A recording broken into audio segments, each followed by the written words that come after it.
যে খবরে নজর শুরুতেই রোহিঙ্গা সন্দেহে অস্ত্রের কোপ সুপারি ব্যবসায়ীকে। রোহিঙ্গা সন্দেহে কোপ সাইকেল থেকে ফেলে মার গালাগালি যে ছবি আপনাদের দেখাচ্ছি, হামলার মুহূর্তের ভিডিও, ভাইরাল দেখছেন সেই ছবি। দাও নিয়ে মারতে আসছে যে আমরা বাড়ির সামনে যাচ্ছি, ওর বাড়ি ঢুকে এই রাস্তা, ওরা আমাদেরকে চোর বলতেছে। ঠিক আছে, ধূপগুড়ির নেতাজি পাড়ার এই ছবি আপনারা দেখছেন। আমার বাবারই রাস্তা, তুই যা বেরো, এর শয়তান একলা রোহিঙ্গা একলা তো দিশে আছে দাও নিয়ে আসছে মারতে, দাও নিয়ে মারতে আসছে যে আমরা বাড়ির সামনে যাচ্ছি, ওর বাড়ি ঢুকে এই রাস্তা, ওরা আমাদেরকে চোর বলতেছে। ঠিক আছে, যা এখান থেকে যা, এটা আমার বাবারই রাস্তা, আপনার বাবা আমার বাবারই রাস্তা, তুই যা বেরো, এর শয়তান রোহিঙ্গা সন্দেহে অস্ত্রের কোপ, কোন রকমে পালিয়ে বাঁচেন ব্যবসায়ী, হামলার অভিযোগে গ্রেফতার এক। কথা বলবো, রকি প্রতিনিধি রয়েছেন সঙ্গে। রকি, শুধুমাত্র সন্দেহের বশবর্তী হয়ে অস্ত্রের কোপ। তোমাকে বলে রাখতে চাইবো, সুপারি ব্যবসায়ীকে কিন্তু রোহিঙ্গা অপবাদ দিয়ে ঝাড়ু হামলার অভিযোগ, আর সেই ভিডিও কিন্তু ইতিমধ্যেই ভাইরাল হয়েছে। এই ঘটনাকে ঘিরে রীতিমতো চাঞ্চল্য ছড়িয়েছে ধূপগুড়িতে এবং ইতিমধ্যে গ্রেফতার হয়েছে একজন।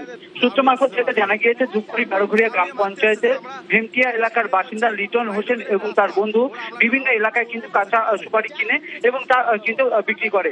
এদিন নেতাজিপাড়া এলাকায় যখন তারা যান এবং একটি বাড়ি থেকে সুপারি গাছ থেকে সুপারি কিনে নিয়ে যখন বাড়ি থেকে বেরোচ্ছিলেন, সেই সময় সেই বাড়ির উল্টো পাশে এক বাড়ি থেকে কোনো দেবনাথ নামে এক ব্যক্তি এবং তার পরিবারের সদস্যরা বেরিয়ে আসেন এবং তাদেরকে রোহিঙ্গা চোর বলে কিন্তু চিল্লাতে থাকেন। এরপর যখন তারা জিজ্ঞেস করে কেন তাদেরকে চোর বলা হচ্ছে, কেন এভাবে বলা হচ্ছে, সেই সময় কিন্তু ধারালো অস্ত্র নিয়ে তাদের উপরে হামলা চালানো হয় বলে অভিযোগ এবং তাদের সাইকেলও ফেলে দেওয়া হয়। কোন ক্রমে তারা কিন্তু প্রাণ নিয়ে সেখান থেকে পালিয়ে বাঁচে এবং ইতিমধ্যেই ধূপগুড়ি থানায় তারা লিখিত অভিযোগ করেছে এবং তদন্তে নেমেছে ধূপগুড়ি থানা পুলিশ এবং পুলিশ সূত্রে জানা গিয়েছে একজন ইতিমধ্যেই কিন্তু গ্রেফতার হয়েছে, বাকিদের খোঁজে তল্লাশি চালানো হচ্ছে। আমি সুপারি কাজ করি, গাছ থেকে পাইলে হাটে নিয়ে আসি বিক্রি করি। আমার তিনটা ছেলে, পাশের বাড়ি কাকি একটা দাদার বাড়িতে পার নিলাম, অলরেডি পার হয়ে গেছে। আমরা আসতেছি, আমাকে বলতেছে চোর রোহিঙ্গা। আমরা বললাম আমাদের চোর কেন করলে, তখন লাফাই আসলো ওই মহিলাটা 2-3 জন মিলে। তারপরে বললো কি তাড়াতাড়ি দাওটা নিয়ে, তখন আমাদের সাইকেলটাকে ঠিকাই দিল, দাও নিয়ে এসে মারতেছে। তখন আমরা ভাইকে এই জায়গায় ছুটে চলে আসলাম। দুজন ছেলে তারা সুপারির ব্যবসা করে, হঠাৎ করে পাশের বাড়ির থেকে ওদেরকে বলছে এরা রোহিঙ্গা, বিভিন্ন রকম উচ্চবাচ্য কথা বলে, পাশের থেকে আর একজন ধারালো অস্ত্র নিয়ে তাড়া করে। তাই আমরা এই বিষয়টাকে সামনে রেখে আইসি সাহেবকে কমপ্লেন দিলাম। এই ঘটনা কি কাউকে আটক করেছে? একজনকে অ্যারেস্ট করেছে, বাকি আসামির জন্য দেখছে বিষয়টা। এসআইআর এর ফর্ম ফিল আপে বিএলও কে সাহায্য বিডিওর, বিএলও কে নিয়ে গ্রামে গ্রামে গিয়ে ফর্ম ফিল আপ বিডিওর, আর মোবাইলে ছবি তুলে পাশে বসিয়ে ফর্ম ফিল আপ। আরো ডিটেইল আপডেট জানাতে পারবে ঠিক কি হয়েছে, প্রিয়ব্রত রয়েছে আমার সঙ্গে।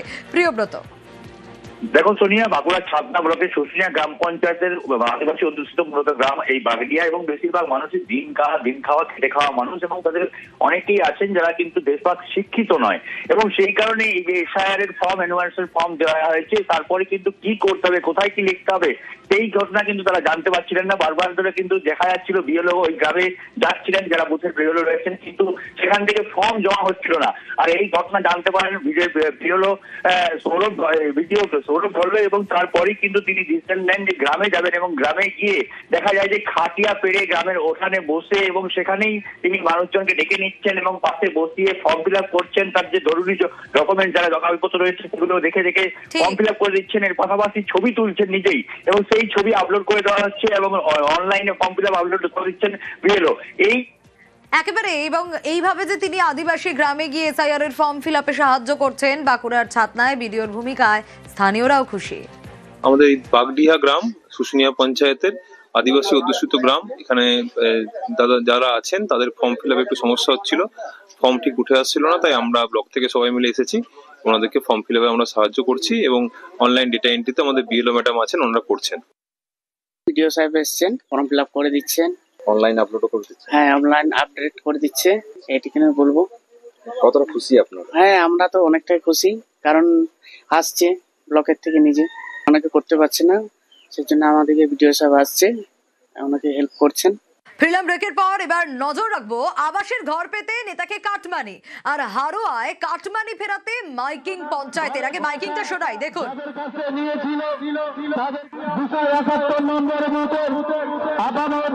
জনসাধারণকে জানানো যাইতেছে যে আবাস যোজনা ঘরের টাকা যাদের কাছে নিয়েছিল তাদেরকে অনুরোধ করছি, আপনারা অবিলম্বে দরখাস্ত করে আপনাদের বকেয়া টাকা ফেরত দেওয়ার জন্য গোপালপুর 2 নম্বর অঞ্চলের তৃণমূল কংগ্রেস তার দায়বদ্ধ।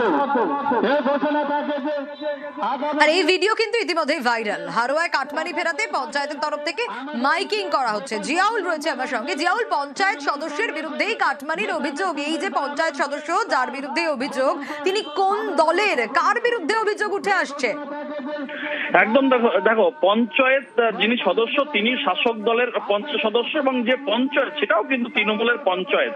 কিন্তু এখানেই প্রশ্ন, পঞ্চায়েত মাইকিং করছেন কেন? মাইকিং করছেন এক পঞ্চায়েত সদস্য, তিনি বাংলার বাড়ির প্রকল্পের টাকা দেওয়ার জন্য প্রায় 100 জনের বেশি সেখান থেকে কাটমান নেওয়া হয়েছে।